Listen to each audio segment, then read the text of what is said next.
The first thing that caught my attention there when he stood up that I didn't really like, that I wanted to correct, was the rotation of the arms, right? He still has the hands sort of forward. He's got some medial rotation. And as he's taking his shirt off here, we can see there from the AC joint down where that rotation is coming from.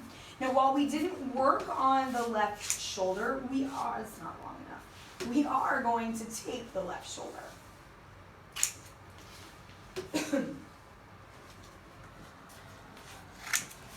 All right, so the Kinesio tape is broken up into these little blocks, right, which is really nice. You can count the blocks and make the pieces that need to be the same size. We round the edges of the tape just because that makes it less likely for it to catch on their clothes, which is going to give it some more staying power and not be as annoying. One of my favorite simple structural corrections is an unwind. When I do it on the legs, I call it a candy stripe. It's very fun because everything has to have a fun name. It's so cool. Got kids. Yeah. I got kids? Yeah, that's why I do it. Okay, so you're gonna turn to your side for me? Yeah. All right, so what we're gonna do is when we put the tape on, it's very active in the placement because we don't wanna restrict any of the range of motion and movement. And so we have to put the body into a position that we need to lay the tape down. It'll hold in that correction. We sort of accentuate the position we want it to be in, but it also means that there's no restriction in their movement. We don't want to put it on too tight. So we're going to start here with the right shoulder, and I'm just going to hold the top of the shoulder, and I'm going to take the hand down, and I'm going to unwind it, and I'm going to give it a little bit of a pull. I'm going to pull the shoulder up and back. Here, there. So because we got it to come out of this position, we got it to release and it wants to come too far forward. So we've got to sort of pull it back into a neutral position.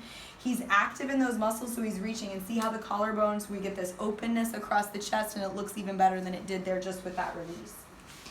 I just tear the paper on the end, take it off, pull it down a little bit, and I'm going to lay it right across, sort of think about where the pec is, the pec major and the pec minor underneath there, and I laid that down with no stretch. With an unwind, we want 10% stretch, which means that it is the amount of pull that comes with taking the paper off. So as I'm holding this here, I'm going to grab the paper, I'm going to guide the tape here with my top hand, and we're just going to lay it down as we pull, and I pull all the way. Like I said before, we just sort of press it down and warm it up so that it sticks, and then he's just going to let that arm hang at his side. Can you feel that? Yeah. Okay, so turn and face the girls here for a second so you can see that. All right, can you see the difference in the way that hand is laying? Mm-hmm. Just with this, right? So we need to do the compensation side as well. We don't want to let a new compensation sit in place.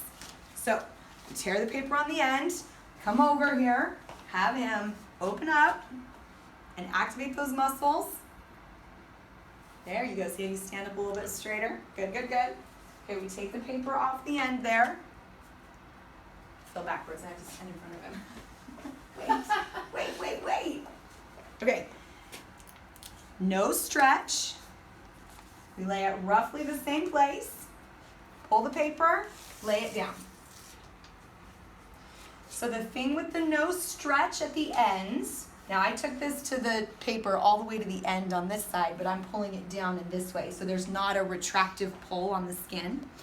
But what we want is to have a good 1 to 2 inches of no stretch so that when the tape fibers recoil on themselves to create function in the tissue, it doesn't irritate the skin.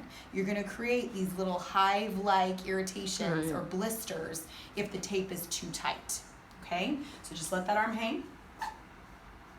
There it is. You guys see that? So we still have some medial rotation, we still have some forward pull there, but it's much better than it was. It's being held back. Now his fingers forward, like his thumbs are actually forward. Yeah. So now what's interesting here is as we're correcting this, can you see that our initial original misalignment is a little bit more evident? That right arm is hanging at its side, it's hanging closer to his side. So we have addressed the compensated side, haven't we?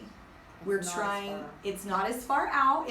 Overall it looks better, but the same kind of discrepancy between the way the right arm is hanging at its side and the way the left arm is hanging at its side is similar.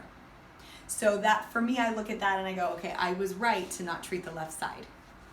But because I don't want a new compensation to set in is why I'm gonna go ahead and leave that unwinding on the upper arm. So you're sort of doing a little bit of give and take. You're trading one for the other sometimes for the overall picture of where you're trying to